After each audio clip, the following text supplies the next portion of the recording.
400 plus যদি আমরা করতে পারি, সেটা খুব একটা দলের জন্য খুব ভালো। না, আমার তানজিদ তামিমকে নিয়ে অনেক লম্বা সময় ধরেই আমরা আলাপ করছিলাম, যদিও নতুন সিলেক্টর এসে খুব ভালো একটা ডিসিশন নিয়েছে আমি মনে করি। না, আমার মনে হয় লাস্ট সিরিজটা আমরা ভালো ক্রিকেট খেলেছিলাম, সেটা অতীত হয়ে গেছে। বাট হ্যাঁ, অবশ্যই ওই সিরিজটা আমাদেরকে বাড়তি একটা কনফিডেন্স দিবে। বাট এই সিরিজে আমাদেরকে আবার ভালো ক্রিকেট খেলতে হবে, প্রত্যেকটা দিন বেটার ক্রিকেট খেলতে হবে, তাহলে হয়তো রেজাল্টটা আমাদের পক্ষে আসবে। বাট রেকর্ড নিয়ে খুব বেশি আমরা চিন্তা করছি না। আমার মনে হয় যে প্রত্যেকটা দিন ভালো ক্রিকেট খেলাটা ইম্পর্টেন্ট, প্রত্যেকটা দিন কম্পিটিটিভ ক্রিকেট খেলাটা ইম্পর্টেন্ট। একটা নিউজিল্যান্ডের উইকেট আসলে একটা প্রশ্ন উঠে যে স্পিন বেশি ধরে বা পেসাররা কেমন প্রশ্ন।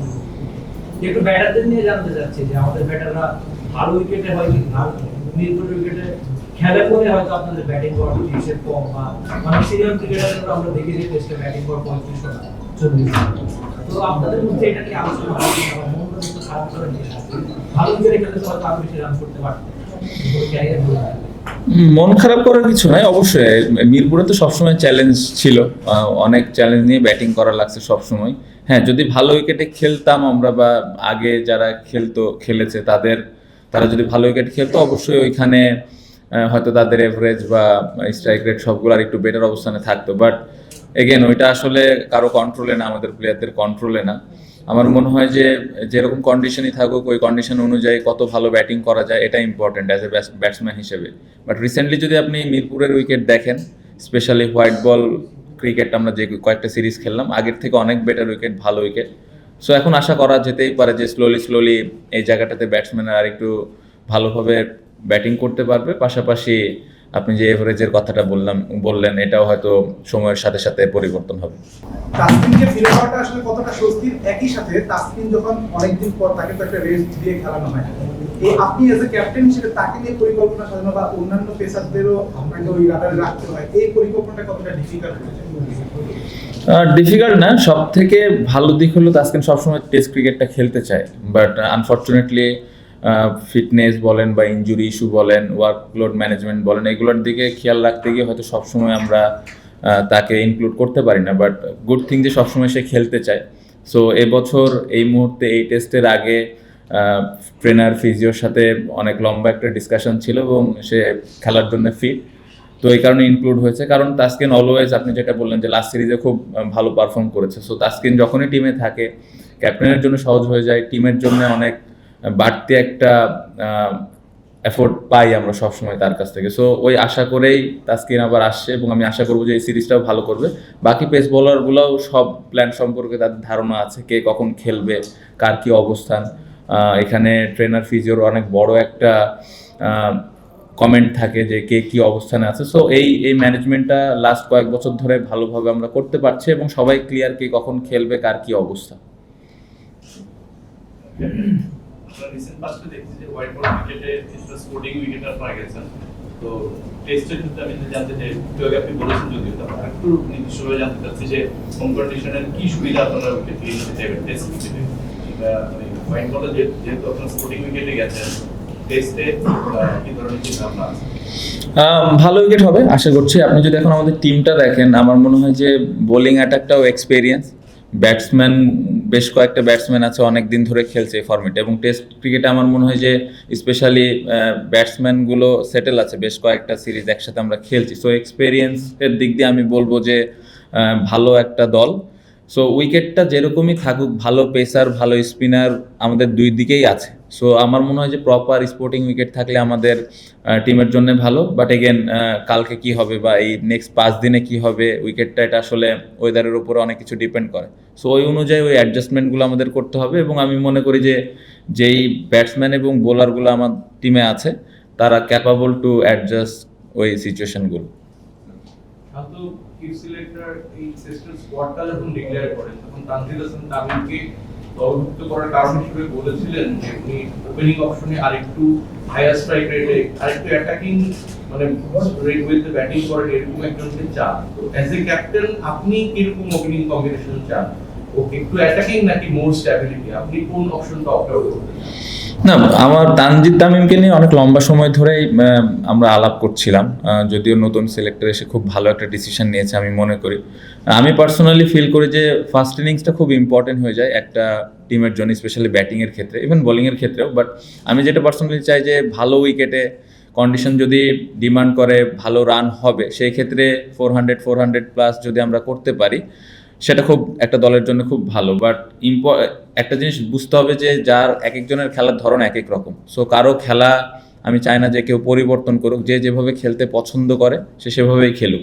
খুব ইম্পর্টেন্ট যে রান করাটা ইম্পর্টেন্ট। এটা 80 ওভারে যদি আমরা 400 করে খেলতে পারি কোনো সমস্যা নাই, যদি কেউ 120 ওভার লাগায় তাতেও আমার কোনো সমস্যা নেই। So রানটা important. ক্যাপ্টেন, পাকিস্তানের সায়েন্সে আপনি বলেছেন যে তারা এই টেস্ট চ্যাম্পিয়নশিপ সাইকেলটাতে ফাইনালে তখন তারা 9 নম্বরে ছিল, আমরা গতবার 7 নম্বরে ছিলাম। আমাদের আসলে রিয়েলিস্টিক টার্গেট থাকবে আরেকটু উন্নতি, নিশ্চয়ই সেই উন্নতিটা কতটা, আর সেই জন্য ঘরের মাটিতে স্পোর্টিং উইকেটে খেলাটা আসলে কত গুরুত্বপূর্ণ, যেহেতু অ্যাওয়ে তো আমাদের না, খুব ইম্পর্টেন্ট। আমার মনে হয় লাস্ট 2 বছর আমরা ভালো ক্রিকেট খেলেছি, যেটা আপনি বললেন যে 7 নম্বরে শেষ করেছে। আমার মনে হয় এটা ভালো একটা অ্যাচিভমেন্ট। স্লোলি এই জায়গাটাতে ইমপ্রুভ হচ্ছে, যেটা এর আগের সার্কেলগুলোতে হয়নি। এবছর টার্গেট থাকবে আমার মনে হয় যে তার থেকে আরেকটু যদি বেটার পারফর্ম করতে পারি, 4-5 এরকম যদি শেষ করতে পারি খুবই ভালো লাগবে। চ্যালেঞ্জ আছে, বেশ কিছু অ্যাওয়ে ট্যুর আছে যেটা আমাদের জন্য একদমই নতুন হবে, অস্ট্রেলিয়া, সাউথ আফ্রিকা আছে। বাট আমার মনে হয় যে সিরিজগুলো আমাদের হোমে আমরা খেলবো এগুলো খুব ইম্পর্টেন্ট, এবং অপোনেন্টের স্ট্রেংথ অনুযায়ী আমরা ওই ধরনের কন্ডিশন তৈরি করার চেষ্টা করবো উইকেটের, স্পেশালি উইকেটের ক্ষেত্রে। বাট এখন যেটা আমি একটু আগে বললাম যে টিমটা খুব ব্যালেন্স আছে, পেস বোলিং, স্পিন বোলিং এবং ব্যাটসম্যান। সো এই জায়গাটা থেকে আমাদের জন্য খুবই সহজ যে আমরা আসলে কী ধরনের উইকেট বা কী ধরনের কন্ডিশনে খেললে আমাদের জন্য ভালো। সো আমাদের জন্য ইজি হবে আমি মনে করি যে কন্ডিশনের দিকটা যদি আমি চিন্তা করি। মানে গত সাইকেলটার জন্য আমরা অ্যাওয়েতে বোধহয় ভালো খেলেছি, পাকিস্তানের দিকে আমাদের চলে গেছে। তো সেই ক্ষেত্রে কি হোমে আমাদের ওরকম আরো বেটার উইকেটে খেলাটার ক্ষেত্রে ভূমিকা রাখে কি? না, অবশ্যই আমার মনে হয় যেটা আমি বললাম যে অপোনেন্টের উপরে অনেক কিছু ডিপেন্ড করে, অপোনেন্টের কি স্ট্রেংথ নিয়ে তারা আসতেছে। বাট এই মুহূর্তে যদি এই সিরিজের কথা আপনি বলেন, আমার মনে হয় যে প্রপার একটা ভালো উইকেটে খেলাটা খেললে আমাদের টিমের জন্য আরো বেটার রেজাল্ট আনা সম্ভব। ক্যাপ্টেন, উইকেট একটু গ্রাসিং মনে হয়েছে। পাকিস্তানের পেসাররা তো মোটামুটি ফর্মে থাকে, তো ব্যাটসম্যানদের জন্য আসলে চ্যালেঞ্জটা কেমন লাগছে, স্পেশালি টপ অর্ডার? না, লাল বলের খেলায় টপ অর্ডারতে সবসময় চ্যালেঞ্জ থাকে, কারণ বল একটু সুইং করে, সিম করে। সো এই চ্যালেঞ্জটা থাকবেই, এবং যারা ওপেনার তারা এটার জন্য প্রিপারেশন নিচ্ছে ঠিক মতো। স্পেশালি লাস্ট কয়েক মাস ধরে সোহেল স্যারের আন্ডারে প্র্যাকটিসগুলো হচ্ছিল যারা সাদা বলের ফরম্যাটে ছিল না। সো প্রিপারেশনের দিক দিয়ে আমি বলবো যে তারা ওই জায়গাটা ভালোভাবে প্রিপারেশন নিয়েছে, এবং আমি খুবই বিশ্বাস করি যে তারা তাদের বেস্ট ক্রিকেটটাই খেলতে পারবে। ক্যাপ্টেন, আপনি কি বলেছেন মানে আমরা যখন প্রথম টেস্ট চ্যাম্পিয়নশিপ সাইকেল চালাম ওখানে একটা ম্যাচ জিতে, পরবর্তীতে একটা ম্যাচ বাংলাদেশ জিতেছে, তারপরে 4টা জিতেছে, অনেকে ইমপ্রুভ করছে অবশ্যই। কিন্তু গত সাইকেলে 6টা হোম ম্যাচের মধ্যে বাংলাদেশ একটা জিতেছিল, অ্যাওয়েতে জিতেছিল 6টার মধ্যে 3টা। তো আপনি গত সাইকেলেও ক্যাপ্টেন ছিলেন, ওই জায়গাতে আপনি কোথায় বাংলাদেশ টিম হোমে স্ট্রাগল করলো, আর আপনি এবার কোথায় ইমপ্রুভমেন্টটা চান যে হোমে? আর বিশেষত এবার যখন হোমে খেলবেন তখন এই যে পেস বোলিং লাইন আপটা সেটা আপনাদেরকে একটা এক্সট্রা স্ট্রেঞ্জ যোগাবে কিনা? না, অবশ্যই পেস বোলাররা অবশ্যই এক্সট্রা একটা কাজ হিসেবে আমাকে হেল্প করবে, কারণ ওরা স্কিল ওয়াইজ অনেক ইমপ্রুভ করেছে, যে কোনো কন্ডিশনে এখন ভালো বল করছে যদি আপনি হোয়াইট বল স্পেশালি দেখেন। সো সবাই ভালো শেপে আছে। আমি অ্যাজ এ ক্যাপ্টেন হিসেবে চাইবো যে হোমেও ম্যাচগুলো আমরা জিতি এবছর, এই 2 বছরের যে সার্কেল আছে। এবং আমি যেটা পার্সোনালি অ্যাজ এ ব্যাটসম্যান হিসেবে আমি ব্যক্তিগতভাবে যেটা চাই দলের কাছে, যে ফার্স্ট ইনিংসটা আমরা যেন ভালো ক্রিকেট খেলি সবসময়। সো এই চ্যালেঞ্জটা যদি আমরা ঠিকভাবে নিতে পারি, আমার মনে হয় যে এই সার্কেলটা আরো ভালো যাবে। তো একটা বিষয় হচ্ছে যে আপনি বলছিলেন যে রান দরকার, বাট বিগ স্কোর হলে সেটা বেটার। এই রানের ক্ষেত্রে তো নিশ্চয়ই টপ অর্ডার থেকে শুরু করে মিডল অর্ডার কোন, তবে এই ব্যাটসম্যানদেরকে একটা পুরো দায়িত্ব দিতে হবে, একটা বড় ইনিংস করে দেবে, সেঞ্চুরি বা তার বেশি করে। সেই ক্ষেত্রে আপনি এবং আপনার মানে কলিগ যারা আছেন যারা ব্যাটিং এ, তাদের আসলে মোটিভটা কতটুকু যে বড় স্কোর করার মতো? আর দ্বিতীয়ত যদি আমাদের পেসারটা ভালো বেটার, সেক্ষেত্রে আসলে ওই জায়গায় ব্যাকআপটা কতটুকু পেতে পারেন বলে আপনার আসলে টিমের ভিতরে এখন কি আলোচনা কতটুকু আপনার আমরা যখন ব্যাটসম্যানরা নর্মালি আলাপ করি ড্রেসিং রুমে, বা আমরা যখন প্র্যাকটিস করি বা প্রিপারেশন ফেজে থাকি তখন কিন্তু সবসময় আমরা কথা বলি কিভাবে আমরা 100, 150, 200 এরকম বড় রান করতে পারি ইন্ডিভিজুয়ালি। সেই রানটাই আসলে টিমের আসলে হেল্প করে। সো প্রত্যেকটা ব্যাটসম্যানের গোলই ওরকম থাকে যে টিমের জন্য কিভাবে বড় রান করতে পারি, সো ওইটাই আছে এবং ওই মোটিভটা নিয়েই সবাই ব্যাটিং করে। পেস বোলাররা বাড়তি একটা হেল্প করবে, স্পেশালি স্পিনারদের ক্ষেত্রে। একটা সময় দেখা যেত যে স্পিনাররা অনেক লম্বা সময় বল করতো, তো তাদের ব্রেক টাইমটাও কম থাকতো। বাট এখন আমার মনে হয় যে স্পিন এবং পেসের যে কম্বিনেশনটা আছে, তারা দুইজন যদি ঠিক মতো বল করতে পারে, আমার মনে হয় টিম অনেক বেনিফিটেড হবে। পাকিস্তানের টপ 5 এ 2 থেকে 3 জন লেফট হ্যান্ড ব্যাটসম্যান আছে। আপনাদের কি দুইজন স্পিনার খেলানো, দুইজন অফ স্পিনার খেলানোর কোনো পরিকল্পনা আছে এবং অমিতের কি কালকে টেস্ট ক্যাপ হচ্ছে নাকি অপেক্ষাটা বাড়ছে? ওকে, টসের পরে বলবো ইনশাল্লাহ।